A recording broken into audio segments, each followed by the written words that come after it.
Hello everyone, happy life, chapter 104 today.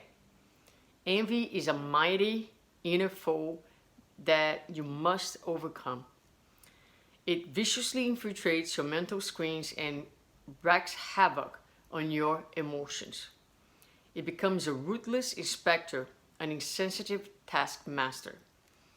It sets up traps, it seeks revenge through thought, word and deed, it persecutes implacably. Countless crimes were born out of envy, not including those that never actually materialize. Envy is a feeling of inferiority that must be rectified and transformed into camaraderie and contentment. That's a very, very difficult feeling, envy, and one that is difficult to deal with because in first place, we rarely recognize that we are envious.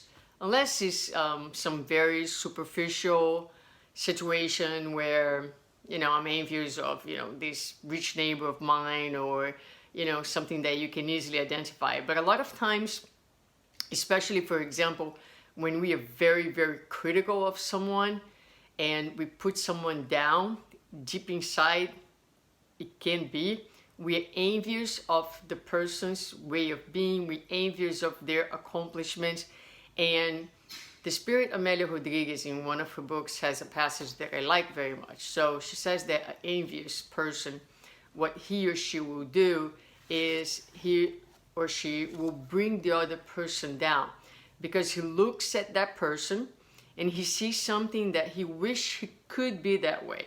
Sometimes, let's just try to give an example to make things a little bit more concrete. So if I'm very rigid and I see someone that's very flexible, I might criticize that flexibility and put the flexibility down. But deep inside, I wish I could be that flexible. Because deep inside, I know if I had a little bit more flexibility in my life, probably I would be happier. Because life asks for a balance always. But I see someone who's extremely flexible, and then I look at that and I despise that. Because I don't have that developed in myself. It's something that I criticize. It's easy for me to criticize and label it and call that person maybe too complacent, too weak. But deep inside, I wish I could also allow myself to be a little bit more flexible and not be so stuck, so imprisoned in my own rigidity, which brings me tremendous amount of suffering. So what I'll do is I'll put that person down. And Amelia Rodriguez says that this is very characteristic of envy. So we are feeling smaller. That person has something that I don't have. And so I'm envious and I put the person down. Instead of saying, look, that person has a characteristic, has developed something that I have yet to learn. I have yet to develop. So let me pay attention on how he or she acts, the way they think, the way they live, and let me try to learn.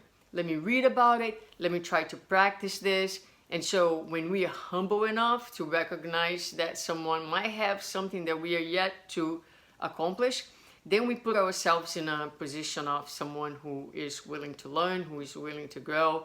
No one has everything. We all have some things, the other person have something else, and then that would be an altruistic way that would grant us the possibility of growing as opposed to be stuck in this feeling that Joanna talks about here. It infiltrates our mental screens. It's a ruthless inspector, right? So always like looking at others and judging, sets up traps, seeks revenge through thought, word, and deed. So you start like wishing bad upon people.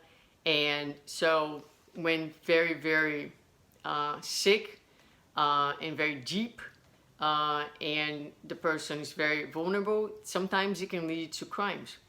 So in any case, this is difficult. It's difficult to talk about it. And I think it's important for us to reflect because all of us are in moments we do have envy, and very often we are unable to recognize it.